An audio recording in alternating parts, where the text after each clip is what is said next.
Hi friends, welcome to KK logics and tricks. ఇప్పుడు మనం తెలుగు గ్రామర్లో మరొక కన్ఫ్యూజ్ ఏరియా అయినటువంటి గతంలో చూసుకుంటే ఫ్రెండ్స్, ఎక్కువ బిట్స్ వచ్చినటువంటి ఏరియా ఈ క్రియలు రకాలు. మీరు గతంలో ఉన్నటువంటి ప్రీవియస్ పేపర్ను ఒకసారి పరిశీలించినట్లయితే ఈ క్రియలు రకాల మీద చాలా బిట్స్ రావడం జరిగింది ఫ్రెండ్స్. రెండు రాష్ట్రాల వాళ్ళు, అటు తెలంగాణ కానివ్వండి, ఇటు ఆంధ్రప్రదేశ్ కానివ్వండి, రెండు రాష్ట్రాలలో మరి టెట్ కానివ్వండి, టీఆర్టీ కానివ్వండి, ఏ ఎగ్జామ్ తీసుకున్నా సరే చాలా బిట్స్ ఈ క్రియల మీద రావడం జరిగింది friends. So friends, time waste కానివ్వకుండా ఈ క్రియలకు సంబంధించి మరి గతంలో ఎలాంటి బిట్స్ ఇచ్చాడు, మరి ఆ బిట్స్ మరి అవే ఎందుకు ఇచ్చాడు, మరి అలాంటివన్నీ కూడా ఈ వీడియోలో చాలా లాజిక్గా నేర్చుకుందాం ఫ్రెండ్స్. సో క్రియలు రకాలు. సో ఫ్రెండ్స్, మీకు క్రియలు అనగానే జనరల్గా అందరికీ తెలిసినటువంటి విషయం ఏంటంటే క్రియలు రెండు రకాలని తెలుసు. ఒకటి సమాపక క్రియ, రెండోది అసమాపక క్రియ. దాని మీద బిట్ ఏం అడగదు ఫ్రెండ్స్. సమాపక క్రియ అంటేనే మీకు తెలుసు ఫ్రెండ్. సమాపకం అంటే ఏదైనా ఒక వాక్యం సమాప్తం అవ్వాలి, అంటే పూర్తి అవ్వాలి. పని పూర్తి అయితే దాన్ని సమాపక క్రియ, దాని మీద బిట్ ఏం వచ్చే అవకాశం లేదు. మరి అసమాపక క్రియ అంటే పని పూర్తి కానిది, దాన్ని మనం అసమాపక క్రియ, అక్కడ కూడా బిట్ వచ్చేటటువంటి అవకాశం లేదు. మరి ఎక్కువగా వాడు బిట్స్ ఎక్కడ ఫోకస్ చేస్తాడు, బిట్స్ ఎక్కడ ఎక్కువ ఇస్తానంటే ఇక చూపిస్తున్నా చూడండి ఫ్రెండ్స్. మరి అసమాపక క్రియల మీద ఎక్కువగా ఫోకస్ చేస్తాడు. క్రియలో రెండు రకాలు, సమాపక క్రియ, అసమాపక క్రియ ఫ్రెండ్స్. సమాపక క్రియ గురించి ఏమి బిట్స్ ఏం పెద్దగా రావు, వచ్చినా కూడా జనరల్గా చిన్న బిట్స్ ఉంటే పెట్టేస్తారు. బట్ ఇక్కడ అసమాపక క్రియలకు సంబంధించి మరి కొన్ని ఉన్నాయి. మరి ఆ కొన్నింటి మీద బిట్స్ దాదాపుగా చాలా బిట్స్ రావడం జరిగింది ఫ్రెండ్స్. వాటిని ఇప్పుడు మనం చాలా లాజికల్గా ఈజీ వేలో గుర్తుపెట్టుకుందాం. మరి ఫస్ట్ అసమాపక క్రియ వచ్చేసి క్వార్ధకం అన్నాడు. ఇది మీ టెక్స్ట్ బుక్లో ఉన్నాయి ఫ్రెండ్స్. మరి ఒక చిన్న డౌట్, మరి రీసెంట్గా తెలంగాణ రాష్ట్రంలో మరి టీఆర్టీ నోటిఫికేషన్ రావడం జరిగింది. మరి ఆ టీఆర్టీ నోటిఫికేషన్లో తెలుగు గ్రామర్ని కనుక మీరు ఒకసారి పరిశీలించినట్లయితే వాడు అసలు టోటల్గా గ్రామర్ని నెగ్లెక్ట్ చేసిందేమో నాకు అనిపించింది. మరి గతంలో టెట్లో కానివ్వండి, గతం టీఆర్టీలో చూసుకున్నట్లయితే ఛందస్ అనేది మేజర్గా మరి ఎగ్జామ్లో ఉండేది. బట్ రీసెంట్గా తెలంగాణ రాష్ట్రంలో విడుదల చేసిన టీఆర్టీ నోటిఫికేషన్లో ఛందస్ లేదు ఫ్రెండ్స్, వాక్యాలు లేవు ఫ్రెండ్స్. అదేవిధంగా ఇంకొకటి వచ్చేసి అలంకారాలు కూడా లేదు. బట్ మరి మనం అవి చదవాలా వద్దా అనేది ఒక సందిగ్ధం ఉంది. ఏమో రేపు ఒకవేళ ఎగ్జామ్లో టెక్స్ట్ బుక్లో ఉన్నాయి కాబట్టి మరి డైరెక్ట్గా అడగకుండా ఇండైరెక్ట్గా ఛందస్ మీద కానివ్వండి, అలంకారాల మీద కానివ్వండి, వాక్యాల మీద కానివ్వండి, ఇండైరెక్ట్గా దేనికైనా లింక్ చేసి అడిగితే మరి అప్పుడు మనం పెట్టలేం. కాబట్టి ఫ్రెండ్స్, ఏముంది ఫ్రెండ్స్, మనం ఎన్నో చదువుతున్నాం, ఎన్నో గంటలు వేస్ట్ అవుతున్నాయి. గతంలో టెట్లో చదువున్నాం కాబట్టి జస్ట్ ఒక 5-10 నిమిషాల పాటు జస్ట్ లాజిక్గా మరి చదివేసి పక్కన పెట్టుకోవడం బెటర్ అనేది నా ఒపీనియన్. ఎందుకు అంటే మరి తెలంగాణ రాష్ట్రంలో డిఎస్సి రాస్తున్న ప్రతి డిఎస్సి యాస్పిరెంట్ యొక్క డౌట్ ఇదే, ఛందస్సు చదవాలా వద్దా. టెక్స్ట్ బుక్ చదువుతున్నాం, మేజర్గా 6th, 7th, 8th నుంచి చూసుకుంటే ఛందస్సు ఎక్కువగా ఉంటుంది, అలంకారాలు క్లియర్గా టెక్స్ట్ బుక్లో ఉన్నాయి, వాక్యాలు క్లియర్గా ఉన్నాయి. మరి చదవాలా వద్దా అంటే నోటిఫికేషన్లో వాస్తవానికి లేవు. అయినప్పటికీ ఏమో చెప్పలేం కదా ఫ్రెండ్స్, మనం ఒకసారి చదువు ఉంచుకుందాం. చదువు ఉండటం వల్ల నష్టమేం లేదు కాబట్టి జస్ట్ ఒక 2-3 నిమిషాలు అలా ఒకసారి చదువుంటే ఫ్రెండ్స్ మనకి ఇబ్బంది ఏం లేదు. మరొక డౌట్ ఏంటంటే మరి ఆంధ్రాలో మరి ప్రతిదీ ఉంది ఫ్రెండ్స్. మీరు ఆంధ్ర వాళ్ళు ఎటువంటి అభ్యంతరం లేకుండా చక్కగా మరి టోటల్ గ్రామర్ మొత్తాన్ని లాజిక్గా చదివేయండి. మరి గ్రామర్ని కూడా లాజిక్గా కొన్ని ఏరియాలో చదవటం వల్ల ఏమవుతుందంటే ఎగ్జామ్లో అందరికంటే మనం ముందుగా ఒకే ఒక విషయం గుర్తుపెట్టుకోండి, డిఎస్సి రాసేటటువంటి యాస్పిరెంట్ ఎవరైనా సరే మిగిలిన అందరికంటే కూడా మనం డిఫరెంట్గా ఉండాలి. మన ప్రిపరేషన్ అనేది డిఫరెంట్గా ఉండాలి. అందరూ చదివేదానికంటే డిఫరెంట్గా చదవటం వల్ల వాళ్ళకంటే మన మార్క్స్ కొంచెం ఎక్కువగా ఉంటుంది కాబట్టి జాబ్ రావడానికి ఎక్కువగా అవకాశం ఉంటుంది. అందరిలాగా కంటే కూడా డిఫరెంట్గా చదవండి, డిఫరెంట్గా ప్రిపేర్ అవ్వండి ఫ్రెండ్స్. ఇప్పుడు చూడండి, నేను మీకు చెప్పేటటువంటి, మీకు అప్లోడ్ చేసేటటువంటి ప్రతి వీడియోని మీరు అబ్జర్వ్ చేసినట్లయితే నేను ప్రతిదీ డిఫరెంట్గానే చదువుకున్నా. అలా డిఫరెంట్గా చదువుకున్నా కాబట్టి 2008 డిఎస్సిలో నాకు జాబ్ రావడం జరిగింది ఫ్రెండ్స్. సో క్రియలు రకాలు అనగానే బండగా చదవకుండా లాజిక్గా చదవండి. వాడు టెట్ టీఆర్టీ తెలంగాణ టీఆర్టీ నోటిఫికేషన్లో ఛందస్సు లేదన్నాడు, అలంకారాలు లేవు, వాక్యాలు లేవు, పూర్తిగా గ్రామాన్ని అవాయిడ్ చేసినప్పటికీ జస్ట్ ఒక 5-10 నిమిషాలు చదువు ఉండండి ఫ్రెండ్స్. చదువుకొని ఉండటం వల్ల నష్టమేమీ లేదు. రేపు మనకు ఆ డౌట్ లేకుండా ఉంటుంది కాబట్టి జస్ట్ క్యాజువల్గా ఒకసారి చదివి అలా పక్కన పడేసేయండి, నో ప్రాబ్లం. బట్ ఏపీ వాళ్ళు మాత్రం ఖచ్చితంగా గ్రామర్ అంతా ఉంది. మరి తెలంగాణ వాళ్ళు క్రియలో చదవాలా వద్దా? ఎస్ ఫ్రెండ్స్, క్రియలో అనేది క్లియర్గా నోటిఫికేషన్లో ఇచ్చిండు. మీ తెలంగాణ టీఆర్టీ నోటిఫికేషన్లో మరి కర్త, కర్మ, క్రియ అని క్లియర్గా ఇచ్చిండు. సో నాకు తెలిసి క్లియర్గా నోటిఫికేషన్లో మెన్షన్ చేసింది కాబట్టి ఈ క్రియలో రకాల మీద ఖచ్చితంగా ఒక బిట్ వచ్చే అవకాశం ఉంటుంది. అది కూడా ఈ ఏరియా నుంచే వచ్చే అవకాశం ఉంది.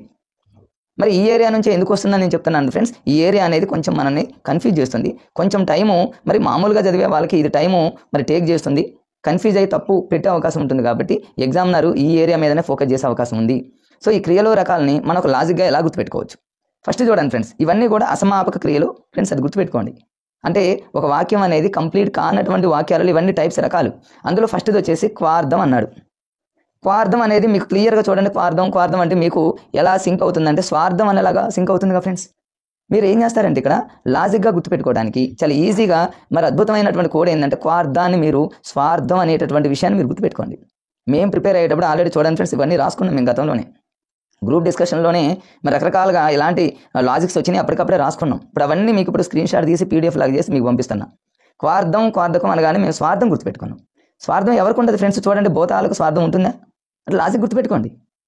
రేపు ఎగ్జామ్లో భూతకాల అసమాపక క్రియ అనగానే మీరు ఒకటే లాజిక్, భూతకాల అంటే భూతాలకు స్వార్థం ఉండదు, మనుషులకు స్వార్థం ఉంటుంది కానీ ఫ్రెండ్స్ భూతాలకు స్వార్థం ఉంటుందా చూడండి. సో రేపు భూతకాల అసమాపక క్రియ క్రింది వానిలో ఏది అంటే క్వార్థం స్వార్థం అనే లాజిక్లో టక్కన పెట్టేయడమే ఫ్రెండ్స్. ఆ క్షణం వరకు గుర్తున్న చాలు, ఇక తర్వాత దాన్ని మనం పూర్తిగా మర్చిపోయిన ఇబ్బంది లేదు. కానీ ఎగ్జామ్ వరకు గుర్తుపెట్టుకోవాలంటే క్వార్థం అంటే స్వార్థం, వేటికి స్వార్థం ఉండదు ఫ్రెండ్స్, భూతాలకు స్వార్థం ఉండదు. జస్ట్ అట్లా లాజిక్ గుర్తుపెట్టుకోండి. ఇక భూతకాలు, మరి భూతకాల అసమాపక క్రియ అంటే ఏమేమి ఉంటాయి మనకు తెలుసుగా ఫ్రెండ్స్. మరి పాస్ట్ టెన్స్కి సంబంధించినవి ఉంటాయి, చదివి తిని వెళ్ళి వచ్చి. ఇవి జనరల్గా మనం రేపు ఎగ్జామ్లో ఇలానే అడుగుతారు. చదివి అనే పదం ఇచ్చి అది ఏ అసమాపక క్రియ అంటాడు. చదివి అనగానే మీరు భూతకాలం గుర్తుపెట్టుకోవాలి. భూతాలకి ఏముండదు, స్వార్థం ఉండదు. కాబట్టి క్వార్థం అనే లాజిక్ కనుక మీకు తెలిస్తే వితిన్ సెకండ్లోనే మీరు ఆన్సర్ పెట్టేస్తారు ఫ్రెండ్స్. మీరు అలా లాజిక్గా క్వార్థం అనగానే స్వార్థం అని గుర్తుపెట్టుకోండి ఫ్రెండ్స్, మీకు బిట్టు వెంటనే వస్తుంది. అంటే చూడండి, ఇక్కడ వానలు కురిసి పంటలు పండాయి అన్నాడు.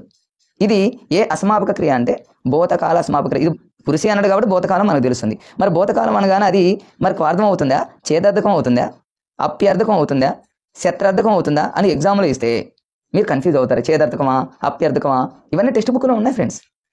శత్రార్థకమా, క్వార్థకమా, మరి బాగా కన్ఫ్యూజ్. అసలే ఎగ్జామ్ అనగానే మనం చాలా టెన్షన్తో పోతాం. ఆ టెన్షన్లో ఇలాంటి బిట్లు మిమ్మల్ని కన్ఫ్యూజ్ చేస్తాయి. ఈ బిట్టు పోతే పోయింది ఫ్రెండ్స్.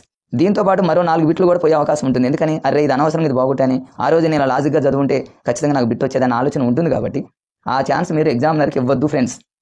ఇప్పుడే ఏది చదివినా టైం ఉంది కాబట్టి, అటు తెలంగాణ వాళ్ళకి ఇటు ఏపీ వాళ్ళకి చాలా టైం ఉంది కాబట్టి మంచిగా పద్ధతి ప్రకారంగా చాలా ప్లాన్ ప్రకారంగా చదవండి ఫ్రెండ్స్. ఖచ్చితంగా అలా చదివిన వాళ్ళు కంపల్సరీగా విజేతలు అవుతారు. నెక్స్ట్ రెండవది వచ్చేసి క్వార్థకం అంటే స్వార్థం గుర్తుపెట్టుకోండి ఫ్రెండ్స్. భూతాలకు స్వార్థం ఉండదు, ఫినిష్ అయిపోయింది.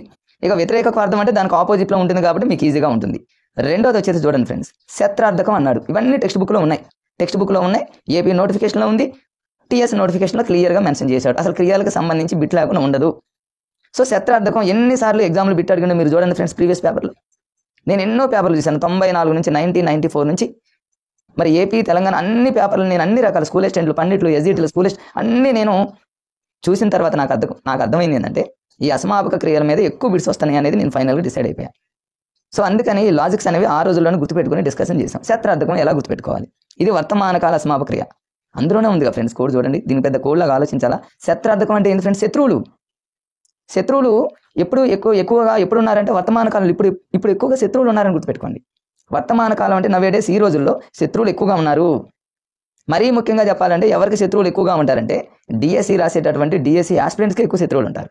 ఒక్కసారి డిఎస్సి మిస్ అయితే చూడండి, ఆ ఊర్లో ఆ చుట్టుపక్కల వాళ్ళు అందరూ మీకు శత్రువులే. ఇక 1 year చదివాడు, డిఎస్సి ఇంకా వస్తుందా ఏంటి, డిఎస్సి రాదు పాడు, ఇంకా చదువుతూనే ఉన్నాడు అని కామెంట్లు చేస్తూ ఉంటారు. శత్రువులు ఎక్కువగా పెరుగుతూ ఉంటారు.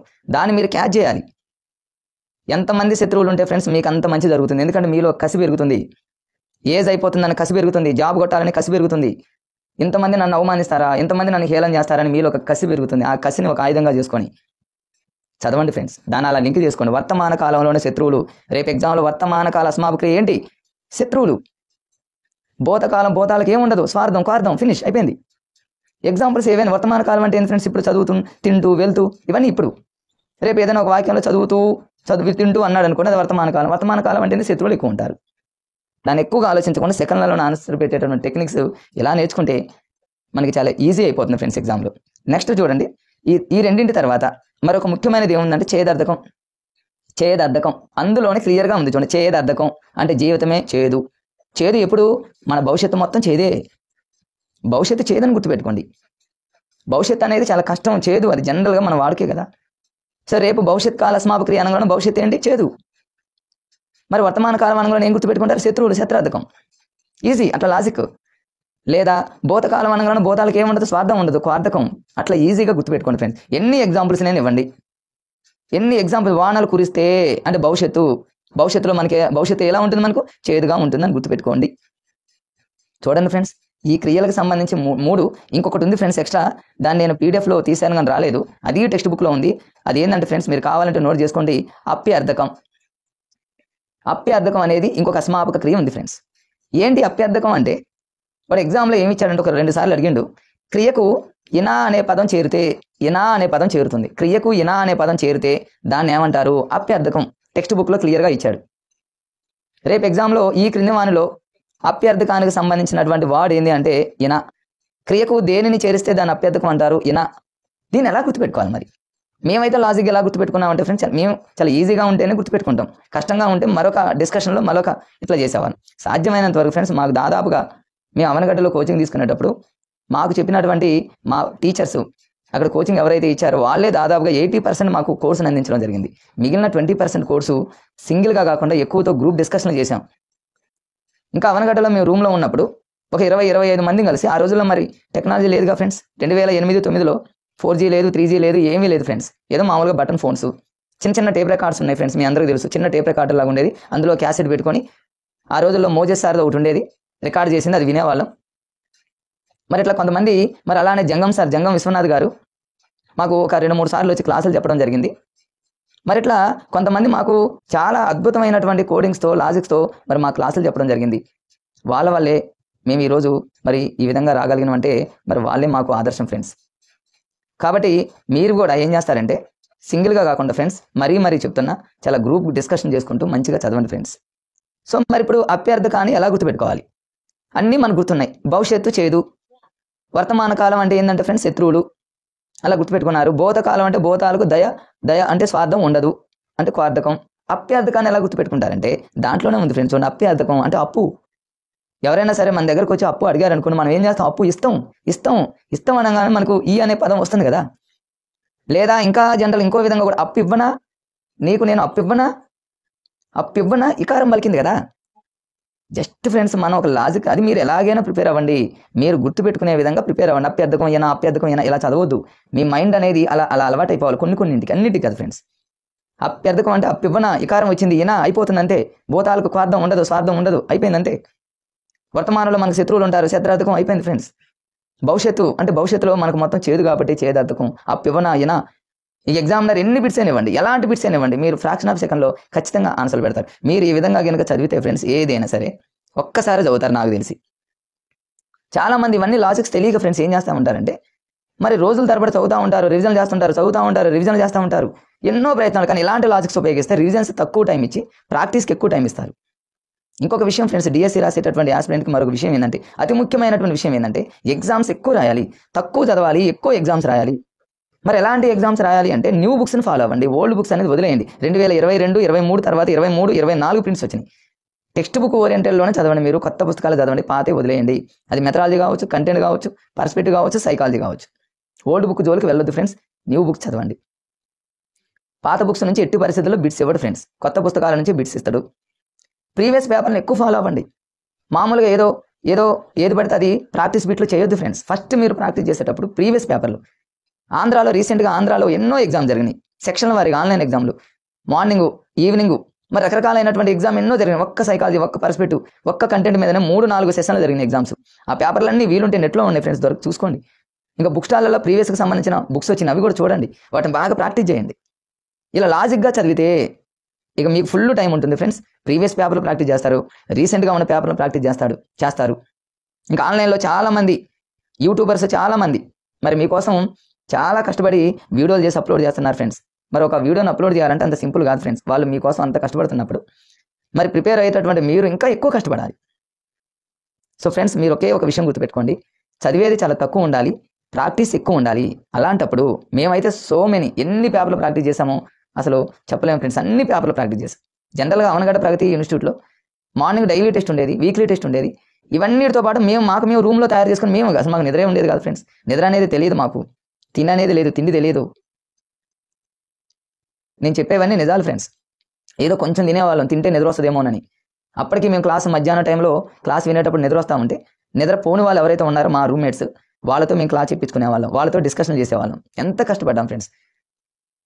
మేము అప్పుడంతే చేసాము, తక్కువగా ప్రిపేర్ అయ్యేవాళ్ళం, ఎక్కువగా ప్రాక్టీస్ చేసాం ఫ్రెండ్స్. మీరు కూడా అలానే ఫాలో కాండి ఫ్రెండ్స్. ఖచ్చితంగా మరి జాబ్ అనేది మీతో పాటు ఉరికొస్తుంది ఫ్రెండ్స్, ఖచ్చితంగా అలా చదివితే. సో ఈ విధంగా మీరు మంచిగా చదవండి. సో ఈ విధంగా క్రియలకు సంబంధించి ఈ టాపిక్ అనేది ఫ్రెండ్స్ మరి ఆంధ్ర తెలంగాణ 2 రాష్ట్రాల్లో ఉంది కాబట్టి మరి ఆ వీడియోని మీకు అప్లోడ్ చేశా. నెక్స్ట్ నా వీడియో వచ్చేసి ఛందస్సు